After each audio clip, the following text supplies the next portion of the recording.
Noite, e eu peço que você abra comigo a sua Bíblia no texto de Apocalipse, capítulo 20, versos de 1 a 15. Livro de Apocalipse, capítulo 20, versos de 1 a 15.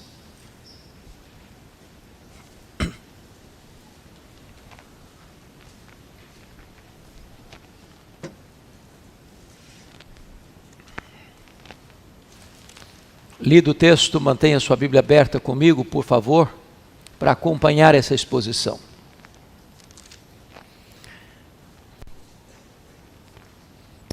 Então vi descer do céu um anjo. Tinha na mão uma chave do abismo e uma grande corrente. Ele segurou o dragão, a antiga serpente, que é o diabo, Satanás, e o prendeu por 1000 anos. Lançou-o no abismo, fechou-o e pôs selo sobre ele, para que não mais enganasse as nações, até se completarem os 1000 anos. Depois disto é necessário que ele seja solto pouco tempo. Vi também tronos, e nestes sentaram-se aqueles aos quais foi dada autoridade de julgar. Vi ainda as almas dos decapitados por causa do testemunho de Jesus, bem como por causa da palavra de Deus, tantos quantos não adoraram a besta, nem tampouco a sua imagem, e não receberam a marca na fronte e na mão, e viveram e reinaram com Cristo durante 1000 anos. Os restantes dos mortos não reviveram até que se completasse os 1000 anos. Esta é a primeira ressurreição. Bem-aventurado e santo é aquele que tem parte na primeira ressurreição. Sobre esses a segunda morte não tem autoridade. Pelo contrário, serão sacerdotes de Deus e de Cristo e reinarão com ele os 1000 anos. Quando, porém, se completarem os 1000 anos, Satanás será solto da sua prisão e sairá a seduzir as nações que há nos 4 cantos da terra, Gog e Magog, a fim de reuni-las para a peleja. O número dessas é como a areia do mar. Marcharam então pela superfície da terra e sitiaram o acampamento dos santos e a cidade querida. Desceu, porém, fogo do céu e os consumiu. O diabo, o sedutor deles, foi lançado para dentro do lago de fogo e enxofre, onde já se encontram não só a besta, como também o falso profeta. E serão atormentados de dia e de noite pelos séculos dos séculos. Vi um grande trono branco, e aquele que nele se assenta, de cuja presença fugiram a terra e o céu, e não se achou lugar para eles. Vi também os mortos, os grandes e os pequenos, postos em pé diante do trono. Então se abriram livros. Ainda outro livro, o livro da vida, foi aberto. E os mortos foram julgados segundo as suas obras, conforme o que se achava escrito nos livros. Deu o mar os mortos que nele estavam. A morte e o além entregaram os mortos que neles havia.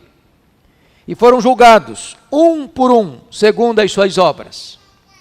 Então a morte e o inferno foram lançados para dentro do lago de fogo. Esta é a segunda morte, o lago de fogo. E se alguém não foi achado inscrito no livro da vida, esse foi lançado para dentro do lago de fogo. Eu quero tratar com os meus irmãos nesta noite sobre o tema o milênio e o juízo final. Eu preciso admitir, meus irmãos, que o texto que acabamos de ler é o capítulo mais polêmico do livro de Apocalipse. Talvez um dos textos mais polêmicos de toda a Bíblia. Preciso admitir que não há um consenso entre os cristãos, nem no passado, nem no presente, acerca da real interpretação desse texto.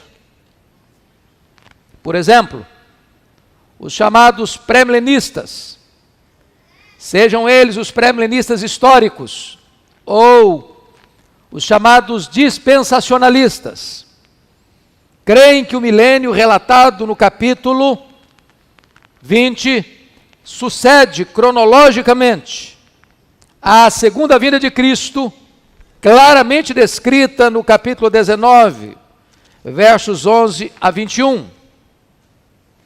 Porém, os amilenistas, e nós temos este entendimento, creem que o capítulo 20 não é uma sucessão cronológica do 19,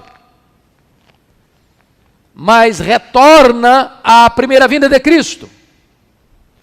Porque a nossa compreensão é que o livro de Apocalipse não é um livro que vai do ponto 0 ao ponto 10 numa linha progressiva cronologicamente, mas que o livro está dividido em 7 sessões paralelas e progressivas. Por exemplo, a primeira sessão, capítulo 1 ao capítulo 3, os 7 candeeiros, e a verdade central é a segunda vinda de Cristo.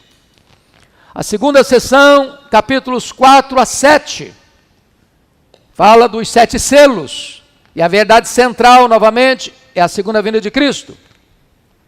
A terceira sessão, capítulos 8 a 11, as 7 trombetas, a verdade central é a segunda vinda de Cristo. A quarta sessão, capítulos 12 a 14, o levantamento do quarteto do mal, quais sejam o dragão no capítulo 12, o anticristo e o falso profeta no capítulo 13, e a grande Babilônia no capítulo 14, e mais uma vez a verdade central é a segunda vinda de Cristo. A quinta sessão, capítulos 15 e 16, as 7 taças da ira de Deus. E mais uma vez a verdade central é a segunda vinda de Cristo. A sexta sessão, capítulos 17, 18 e 19, é a queda do quarteto do mal em ordem inversa. E a verdade central é a segunda vinda de Cristo, conforme relatada aí no 19, 11 a 21. A última, a sétima sessão, capítulos 20 a 22, com a cena do chamado milênio, do juízo final, novos céus e nova terra, e a verdade central é o juízo de Deus que sucede à segunda vinda de Cristo. De tal maneira que o capítulo 20 não é uma sucessão cronológica do 19, mas é um retorno à primeira vinda de Cristo. Assim como o capítulo 11 encerra com a segunda vinda e o 12 começa com o nascimento de Cristo. Assim, o milênio aqui descrito não sucede à segunda vinda de Cristo, mas antecede a segunda vinda de Cristo. E eu gostaria então de trazer à mente esclarecida dos irmãos alguns pontos para a nossa reflexão sobre isso.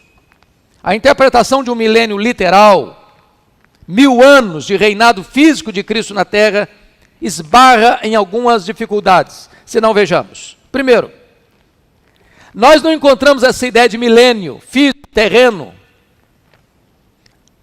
em nenhum dos 4 evangelhos.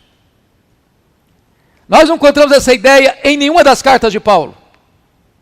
Nós não encontramos essa ideia em nenhuma das epístolas gerais, seja de Tiago, seja de Pedro, seja de João, seja de Judas. O único local onde se fala de milênio é aqui em Apocalipse 20, que é um livro altamente simbológico, conforme vamos ver daqui a pouco. Segundo lugar, o milênio fala de Cristo reinando fisicamente aqui neste mundo, enquanto toda a Bíblia ensina que o seu reino é espiritual e não político, geográfico, aqui neste mundo. Terceiro, a ideia de um milênio na terra e a posição de preeminência dos judeus nesse governo do milênio reintroduz aquela distinção entre judeus e gentios, já abolida em Cristo Jesus. Agora não tem mais judeus, agora não tem mais gentios, só tem uma igreja e ela é formada de judeus e gentios. Quarto, a ideia de um milênio terrenal ensina que haverá pelo menos 2 ressurreições. Uma de crentes antes do milênio e outra de ímpios depois do milênio. Mas nos parece, à luz das Escrituras, que essa é uma ideia que não tem amparo na Bíblia. Porque lá em João capítulo 5, 28 e 29, diz que todos ouvirão a sua voz e sairão dos túmulos, uns para a ressurreição da vida, outros para a ressurreição do juízo. De tal maneira que a Bíblia ensina uma única ressurreição de crentes e ímpios, que se dará num único momento, ou seja, na segunda vinda do Senhor Jesus Cristo. Quinto,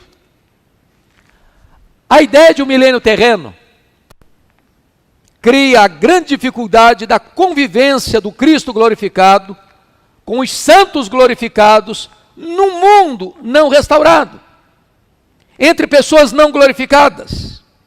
Pense comigo nesta cena de Cristo reinando aqui e você já com o corpo de glória, vendo gente indo no banco, no supermercado, enfrentando o trânsito complicado. Nos parece que isso é um anticlímax, porque não é exatamente essa a ideia das Escrituras. Sexto, como você vai conceber a ideia de que depois que Cristo está reinando, 1000 anos literalmente, ainda haverá uma rebelião contra ele? Sétimo, todo o ensino do Novo Testamento é que o juízo final segue imediatamente à segunda vinda de Cristo, e não 1000 anos depois da segunda vinda de Cristo. Então, dito isso, irmãos, à guisa de introdução, gostaria que nós olhássemos esse texto em 4 quadros distintos.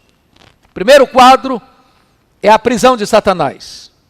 Veja comigo os versos 1 a 3.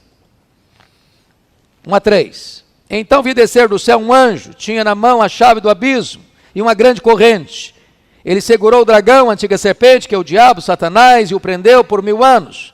Lançou no abismo, fechou e pôs sobre ele, selo sobre ele, para que não mais enganasse as nações, até se completar os 1000 anos. Depois disso é necessário que ele seja solto por pouco tempo. Então a grande pergunta é, o que significa a prisão de Satanás?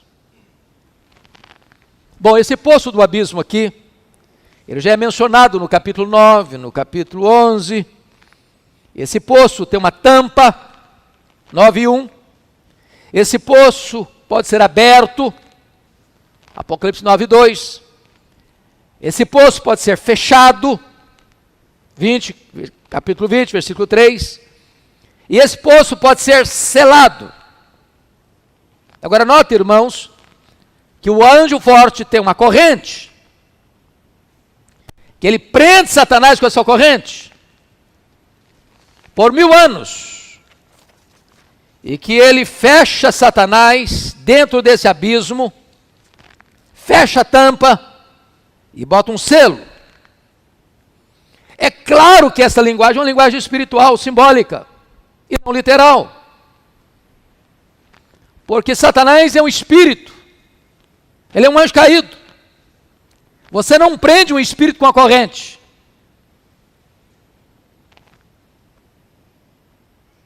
Não existe um buraco e você vai lá e tampa o buraco, põe um selo ali, como se Satanás fosse um ser que estivesse lá dentro. São figuras, são imagens, são símbolos que trazem uma mensagem central. E qual é a mensagem central? Significa que a autoridade de Satanás, o poder de Satanás foram restringidos. É a limitação do seu poder, para que ele não mais enganasse as nações, No sentido de que Satanás não pode impedir, finalmente, que aqueles que Deus escolheu, por quem Cristo morreu, que ouviram o Evangelho, sejam salvos. Não significa que ele está inativo, significa que ele está com sua autoridade limitada, restringida. É o que Deus diz lá no livro de Jó. Você pode ir até onde eu estou permitindo você ir e nem 1 centímetro a mais. É por isso que nós temos esperança em pregar o Evangelho, irmãos. Porque onde o Evangelho for pregado, a Bíblia diz que as pessoas serão arrancadas da potestade de Satanás, da casa do valente, do império das trevas. Mas vamos entender outra coisa. O que significa que Satanás não pode mais enganar as nações? Qual o significado disso? Então prestem bem atenção. Uma das regras da hermenêutica é que, ou da ciência da interpretação, é que a Bíblia interpreta a Bíblia. Segunda regra, você não interpreta um texto claro à luz de um texto obscuro, mas você interpreta um texto obscuro à luz de um texto claro. Isso é uma regra básica, isso é cláusula pétrea da hermenêutica. Então, a pergunta que você e eu temos que fazer é esta: existe algum lugar na Bíblia que se trata da questão da prisão de Satanás?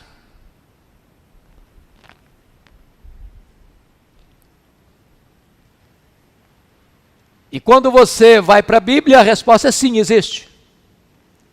Outra pergunta: a prisão de Satanás está ligada à primeira vinda ou à segunda vinda de Cristo? E a resposta é a primeira vinda de Cristo.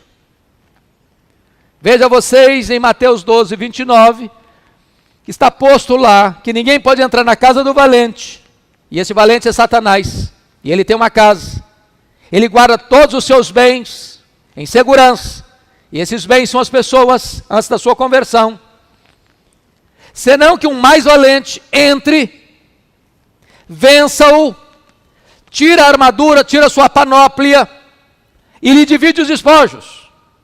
O que significa isso? Significa que toda pessoa antes da sua conversão está na potestade de Satanás, está na casa do valente, está no império das trevas, mas Cristo, que é mais valente, é mais poderoso, vence Satanás, tira a sua armadura e arranca das suas mãos aqueles que estavam lá, debaixo de sua escravidão. Então é nessa conjuntura que a Bíblia fala da prisão de Satanás. Como Lucas 10, 17 e 18, eu via Satanás caindo do céu como um relâmpago. Como João 12, 31 e 32. Agora o seu príncipe será expulso. Quando eu for levantado da terra, a todos eu atrairei a mim. Ou como Colossenses 2,15, onde Jesus triunfa sobre principados e potestades na cruz. Ou Hebreus 2,14, quando ele veio para destruir aquele que tem o poder da morte, a saber, o diabo. Ou como 1 João 3,8, eu vim para destruir as obras do diabo. Então, amados irmãos, a ideia aqui é que a prisão de Satanás se dá na primeira vinda. E esta prisão não é literal, não é com a corrente. A ideia é que Satanás tem o seu poder restringido e ele não pode impedir que aquelas pessoas que ouvem o Evangelho sejam salvas. Ele não pode impedir finalmente que as pessoas sejam alcançadas pelo Evangelho da graça. Aos que Deus chamou, aos que Deus predestinou, a esses Deus também chamou. Aos que Deus chamou, a esses Deus também justificou. Aos que Deus justificou, a esses Deus também glorificou. Mas vamos um pouquinho adiante. O que significa o pouco tempo em que Satanás será solto depois do milênio? Olha aí no finalzinho do verso 3. Depois disto é necessário que ele seja solto pouco tempo. O que significa isso? Há 4 expressões no Novo Testamento que são correspondentes. A grande tribulação,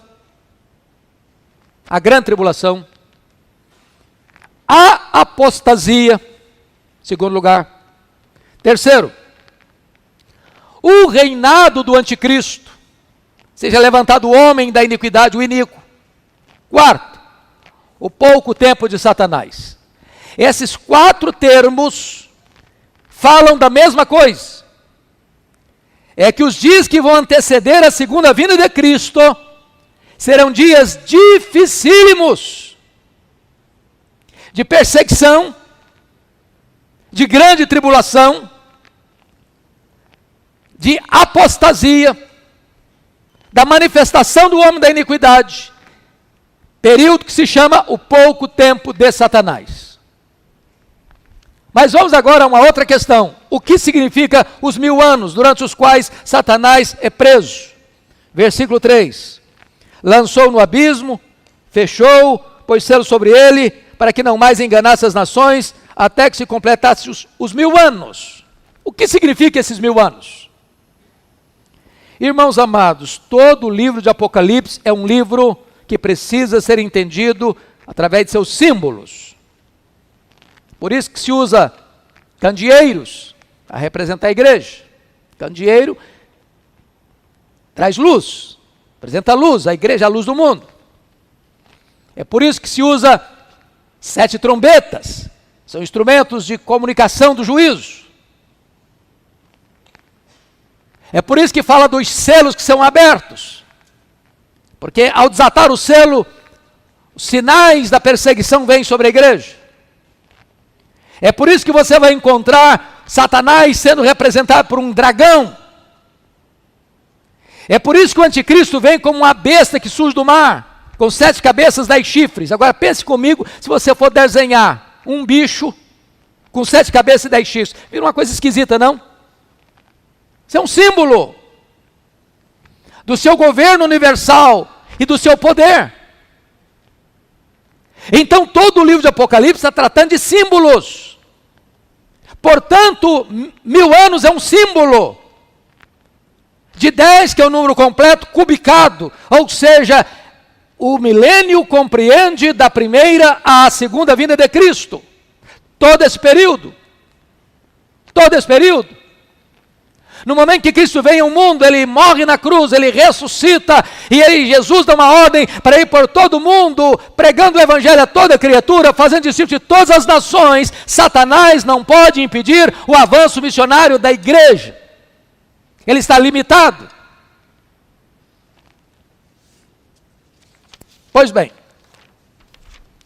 dito isto, eu gostaria que olhássemos a segunda tela do texto. Segundo quadro do texto. Agora é o reinado dos salvos com Cristo no céu. Versos 4 a 6. Confiram comigo. Vi também tronos, e nesses sentaram-se aqueles aos quais foi dada a autoridade de julgar. Vi ainda as almas dos decapitados por causa do testemunho de Jesus, bem como por causa da palavra de Deus. Tantos quantos não adoraram a besta, nem tampouco a sua imagem, e não receberam a marca na fronte e na mão, e viveram e reinaram com Cristo durante 1000 anos. Os restantes dos mortos não reviveram até completar os 1000 anos. Esta é a primeira ressurreição. Bem-aventurado os santos, bem-aventurado e santo aquele que tem parte na primeira ressurreição. Sobre esses a segunda morte não tem autoridade. Pelo contrário, serão sacerdotes de Deus e de Cristo e reinarão com eles 1000 anos. Vamos entender agora esta passagem aqui. Primeiramente, onde acontece esse reinado? No céu ou na terra? A ideia de um milênio literal é de que esse reinado acontece na terra. Agora preste atenção no que eu vou lhes dizer. A palavra tronos aparece no Novo Testamento 67 vezes. A palavra trono aparece no Apocalipse 47 vezes. A palavra trono aparece 44 vezes no Apocalipse. Das 47 vezes que aparece, o trono está no céu. As únicas 3 vezes em que o trono está na terra, refere-se ao trono do anticristo e do diabo. Portanto, Este reinado aqui das almas não acontece na terra, acontece no céu. Este é um ponto fundamental para nós. Pensem comigo nessa cena. Pensem comigo nesta cena.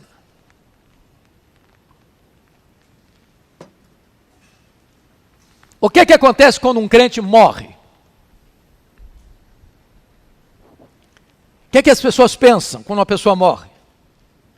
Bom, se uma pessoa é de uma linha existencialista, morreu, acabou. Só tem corpo, não tem alma, então morreu, acabou. Se a pessoa segue a vertente espiritualista, ela entende que morreu, a alma fica vagando, até reencarnar, e assim sucessivamente. Se uma pessoa subscreve o romanismo, entende que morreu, a alma vai para um purgatório, sofrer, até se purificar, se purgar, e então poder entrar no céu. Se a pessoa segue a linha do adventismo, ela diz que morreu, a alma fica dormindo, inconsciente. Se for salvo. Porque para ele, se for perdido, é aniquilado, acabou. Não tem mais, não tem inferno, não tem penalidades eternas. O que a Bíblia diz? Quando um crente morre, o que acontece? A palavra morte significa separação. Quando um crente morre, a alma, que é o elemento imaterial e espiritual, separa do corpo. O corpo foi feito pó, é pó, volta ao pó. E a alma? Fica dormindo? Fica vagando? Vai para o purgatório? Não! A alma vai imediatamente para Deus. É isso que a Bíblia ensina. Morrer é deixar o corpo e habitar com o Senhor. Morrer é partir para estar com Cristo, o que é incomparavelmente melhor. Então todo crente, desde Abel, a primeira pessoa que morreu na história, a alma está lá com Cristo reinando. É disso que esse texto está falando. As almas estão reinando. E notem vocês, não são corpos, são almas que estão reinando. Portanto, não é na terra, é no céu. É no céu. São as almas que estão reinando. Então, esse reinado aqui, irmãos, não é terreno. Jesus não está na terra reinando fisicamente, geograficamente. Cristo está no céu e as almas estão reinando com ele lá no céu. É isso que o texto está nos ensinando. Segundo ponto que eu quero destacar aqui, qual é a missão daqueles que estão reinando com Cristo? Olha comigo o verso 4. Vi também tronos, e nesses sentaram-se aqueles aos quais foi dada a autoridade de julgar. Vi também as almas dos decapitados por causa do testemunho de Jesus, bem como por causa da palavra de Deus, tantos quantos não adoraram a besta. Então note vocês que ele está falando aqui de algumas coisas. Primeiro tem trono lá.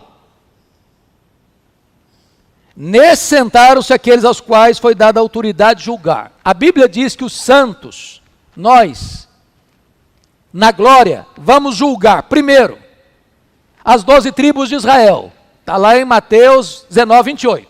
Segundo, nós vamos julgar o mundo. 1 Coríntios 6, 2.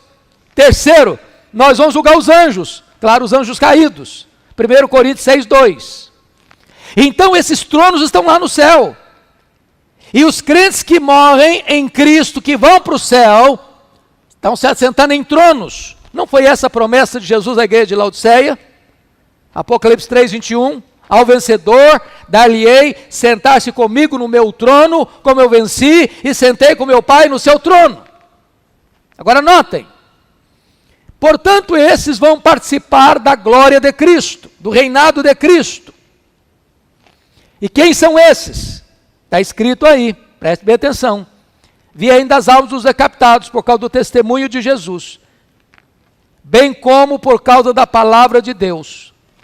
Então ele está falando dos mártires, e ele está falando de todos os demais crentes. Não importa se quem morreu é um mártir, Não importa se quem morreu, morreu de morte natural, ou por velhice, ou por doença, ou cercado da família, com todos os cuidados, não importa. Morreu, está com Cristo, já vai participar desta glória e deste reinado com Cristo. Mas vamos a outra pergunta no texto. Qual o significado da primeira ressurreição e da segunda morte? Olha aí comigo os versos 5 e 6. Os restantes dos mortos não reviveram até que completasse os 1000 anos. Essa é a primeira ressurreição. Bem-aventurado e santo aquele que tem parte na primeira ressurreição. Sobre essa segunda morte não tem autoridade. De que ele está falando? Então preste atenção no que eu vou lhes dizer. Quem morre uma vez, morte física, ressuscita 2 vezes.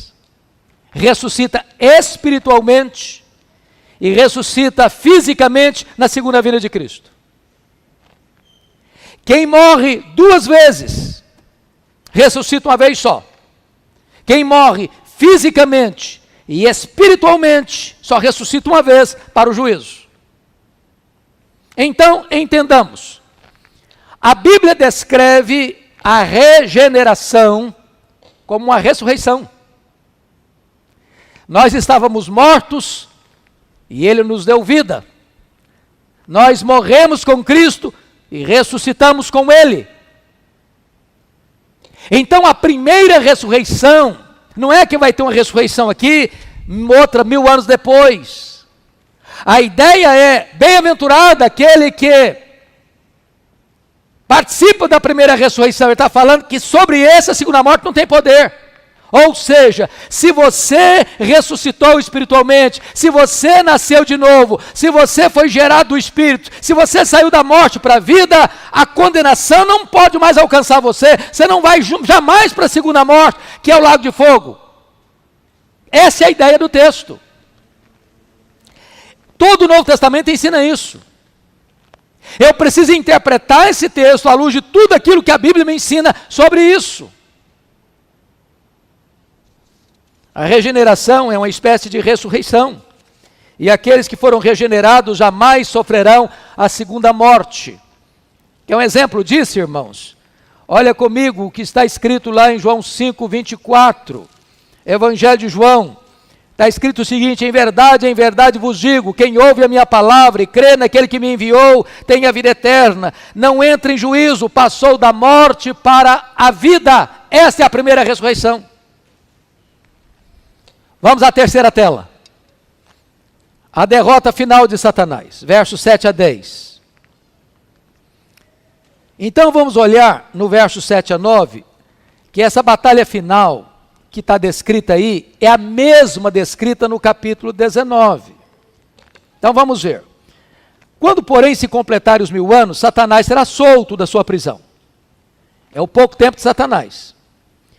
E sairá a seduzir as nações, porque será o tempo da grande tribulação, da manifestação do homem da iniquidade, da apostasia, do pouco tempo de Satanás.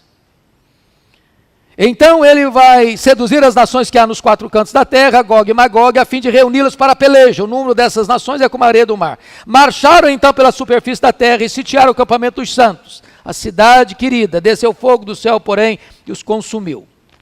Vamos entender isso. Se você olhar comigo no capítulo 19, por favor, dê uma olhadinha. Capítulo 19, tanto no 16, 14 a 21, como no 19 a 21, você nota que via besta os reis da terra, com seus exércitos congregados para pelejarem contra aquele que estava montado no cavalo e com seu exército, que é Jesus Cristo.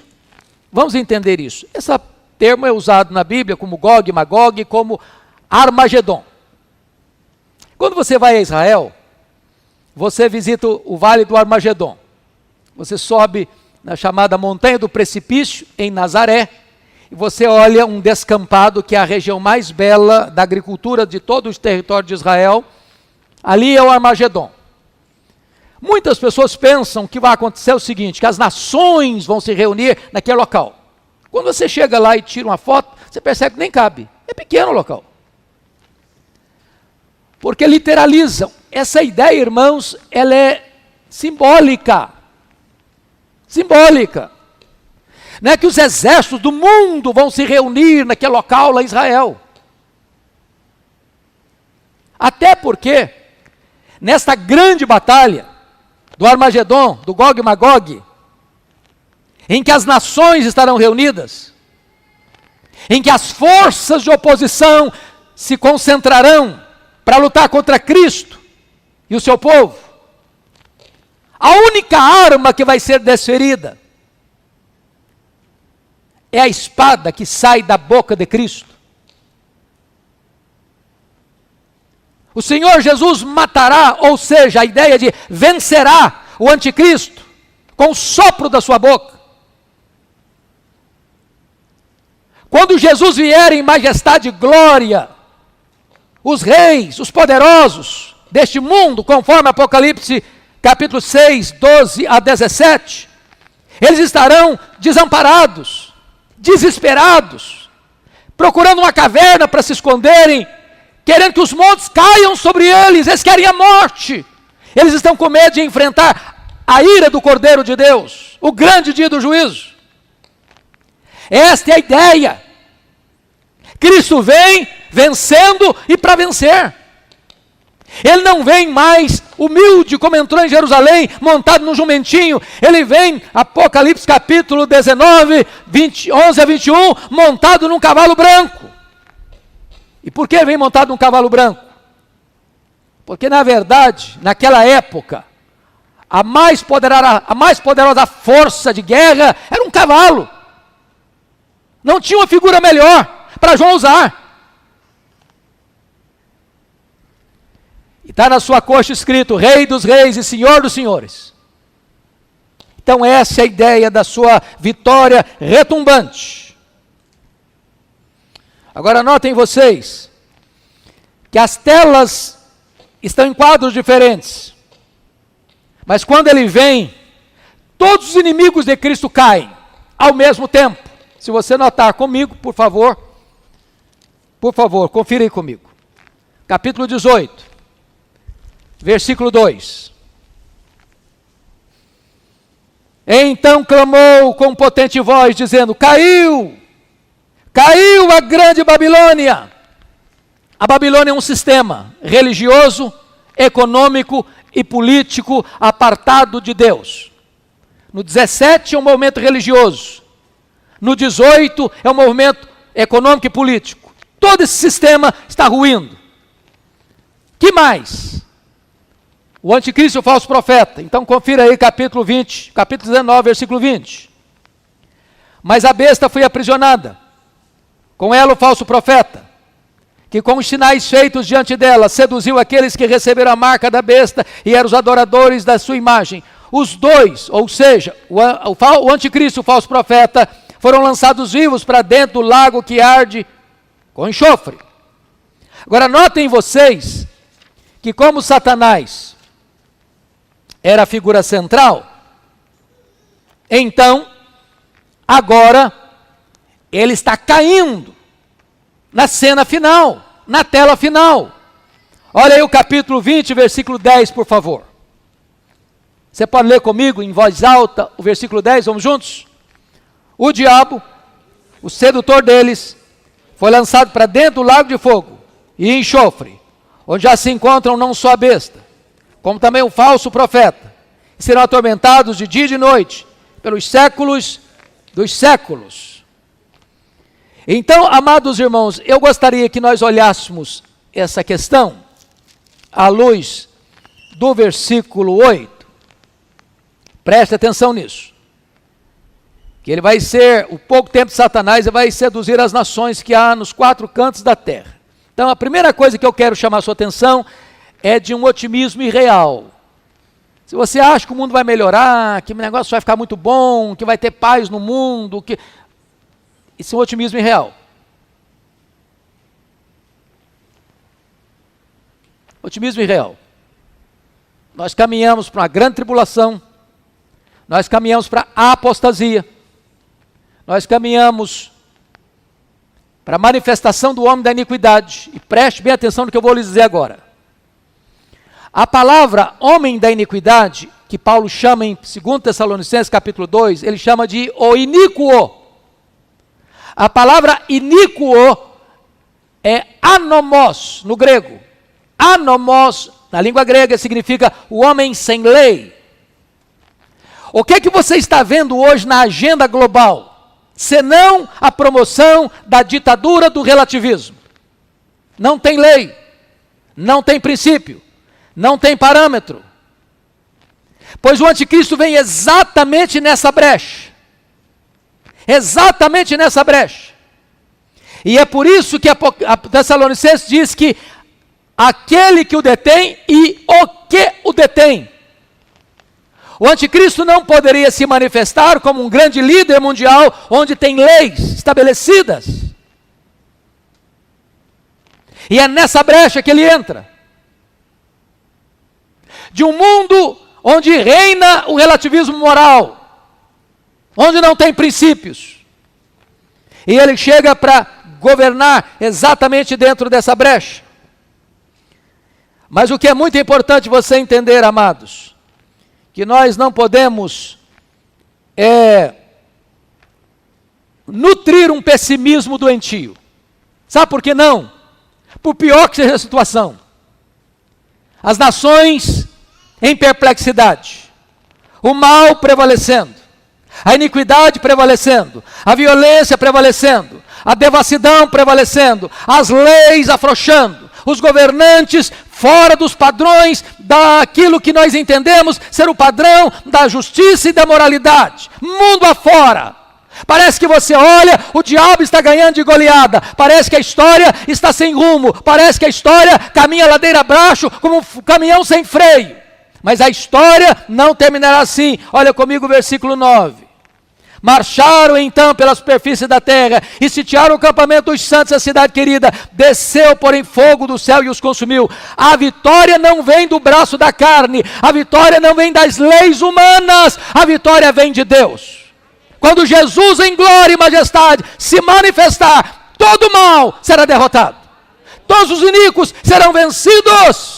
O diabo, o anticristo, o falso profeta, a grande Babilônia, a morte e os ímpios, todos caem na mesma hora, na segunda vinda do Senhor Jesus Cristo. Bendito seja Deus.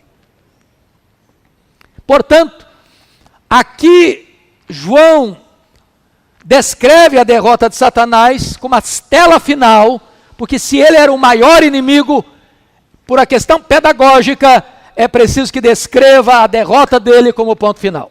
Pois bem, dito isto, vamos à última tela do texto, que é o juízo final, versos 11 a 15.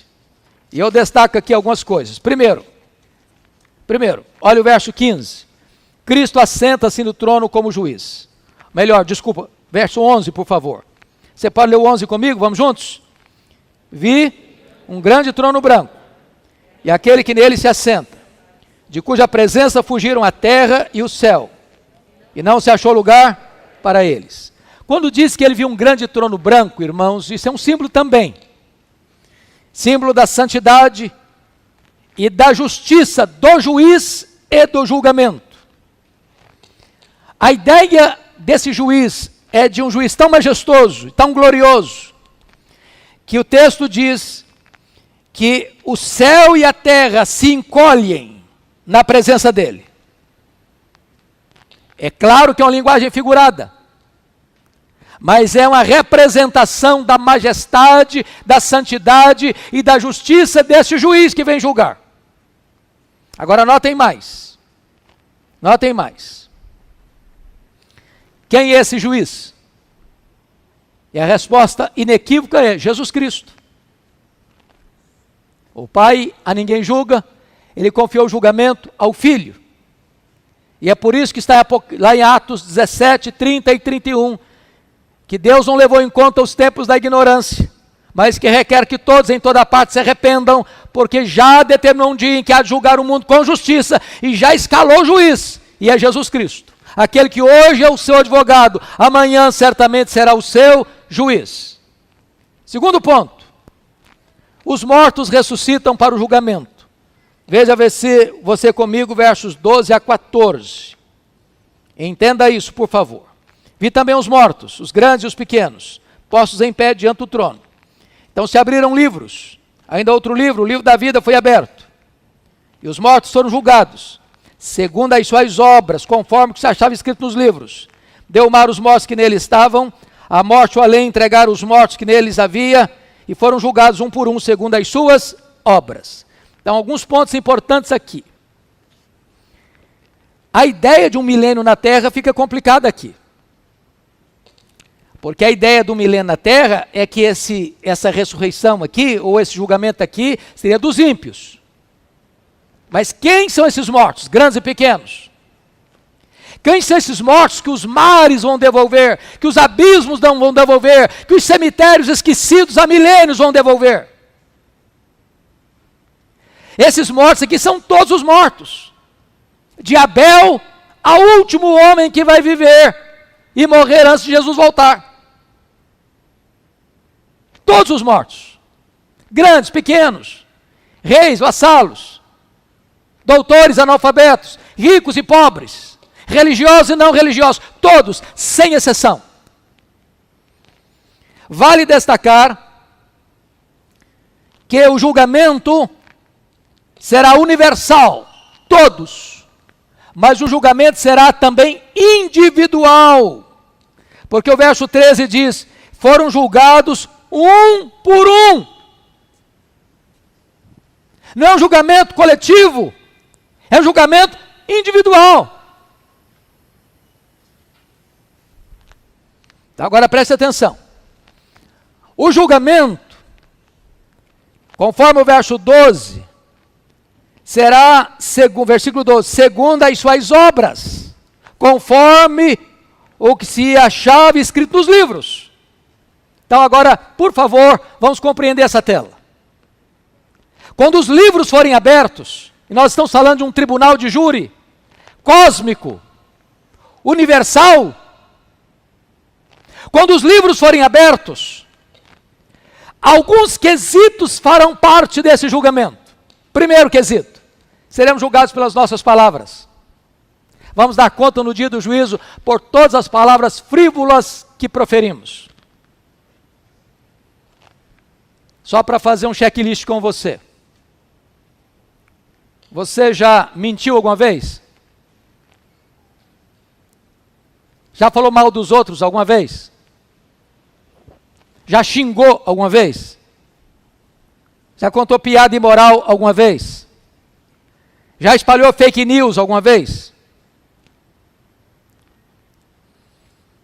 Como esse tribunal é justo, ele é branco, nesse quesito, todos nós condenados. Segundo critério do julgamento, vão ser julgados pelas nossas obras. O que você fez, seu pai não viu, sua mãe não viu, seu marido não viu, sua mulher não viu, seus filhos não viram. Deus viu. Ninguém pode esconder nada daquele cujos olhos são como chamas de fogo. Então, nesse quesito, culpados. Terceiro, vão ser julgados pelas nossas omissões. Se você sabe que deve fazer o bem e não faz, nisso você está pecando. Maldito é aquele que não perseverar em toda a obra da lei para cumprir. Segundo os estudiosos, passam pela nossa cabeça mais de 10.000 pensamentos por dia. Nenhum tribunal da terra tem competência para julgar foro íntimo. O tribunal de Deus julga foro íntimo. Bom, nesse quesito, todos culpados.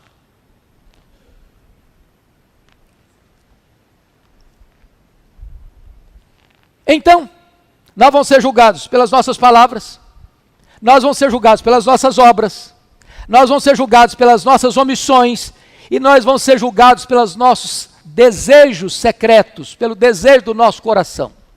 Deus vai julgar o segredo do coração dos homens. Portanto, pelo critério daquilo que vai se ler nos autos do processo do tribunal de Deus, todos culpados. Em outras palavras, ninguém será justificado diante de Deus pelas obras da lei. Todos culpados. Mas bendito seja Deus, Bendito seja Deus. Vai existir um outro livro que vai ser aberto lá. Veja comigo, por favor, o que está escrito. O que está escrito no versículo 15.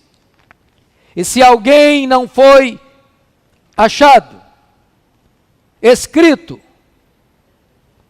no livro da vida, esse foi lançado para dentro do lago do fogo.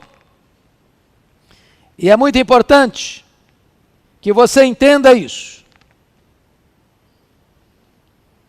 Porque o texto está claro. Quem não foi achado inscrito no livro da vida, esse foi lançado no lago do fogo. Qual a leitura clara que você faz? Porém, quem foi encontrado com o nome escrito no livro da vida, esse não foi lançado no lago do fogo. Então só tem dois grupos agora: salvos e condenados. Pelos livros todos, todos condenados. Aquele que foi encontrado o nome escrito no livro da vida, todos salvos. Quem tem o seu nome no livro da vida? É aquele que crê no Senhor Jesus Cristo. Esse tem o seu nome escrito no livro da vida. Se você crê, sua salvação está garantida. Se você crê, você não entra em juízo, mas passou da morte para a vida. Se você crê, ninguém pode alterar o veredito de Deus sobre você. Você está salvo. Bendito seja Deus. Então o critério da salvação é graça, não é obras. E eu termino dizendo que a própria morte e o inferno serão lançados no lago do fogo. Olha comigo o versículo 14. Então a morte e o inferno foram lançados para dentro do lago do fogo. Esta é a segunda morte, o lago do fogo. A morte é o estado, o inferno é o lugar. A morte é o rei dos terrores, é o último inimigo a ser vencido. O inferno é onde os ímpios são atormentados no estado intermediário, e não haverá mais então separação entre corpo e alma, nem no céu, nem na terra. Os que estão no lago do fogo vão sofrer, corpo e alma, para sempre. Os que estão no céu vão desfrutar da bem-aventurança, corpo e alma, para sempre. E a vitória de Cristo é completa e é final. Agora preste atenção no que eu vou lhes mostrar no versos 10 e no verso 15. Porque no verso 10 está escrito que o diabo, que o anticristo, que o falso profeta serão atormentados de dia e de noite pelos séculos dos séculos. Agora confira comigo o versículo 15. Se alguém não foi achado inscrito no livro da vida, esse foi lançado para dentro do lago do fogo. O que é que significa isso, irmãos? Não tem aniquilamento aqui. Não tem aniquilamento aqui. Tem aqui penalidades eternas. Então, amado, hoje é um dia muito importante para a sua vida. Eu não sei exatamente como você entrou aqui, mas essa é a descrição do que vai acontecer, o que está pela frente. Ninguém vai entrar no céu porque é filho de crente. Ninguém vai entrar no céu porque é presbiteriano. Ninguém vai entrar no céu porque subscreve a Confissão de Fé de Westminster e os catecismos. Ninguém vai entrar no céu porque é calvinista ou arminiano. Ninguém vai entrar no céu porque tem cargo na igreja, porque é líder na igreja. Ninguém vai entrar no céu porque conhece Bíblia e teologia. É necessário que o seu nome esteja escrito no livro da vida. E só aqueles que nasceram de novo, nasceram da água, nasceram do Espírito, foram selados com o Espírito Santo da promessa, e creram no Senhor Jesus Cristo, estão garantidos e seguros. Esta é a noite da sua escolha. Deus está propondo para você hoje a vida e a morte. Escolha a vida.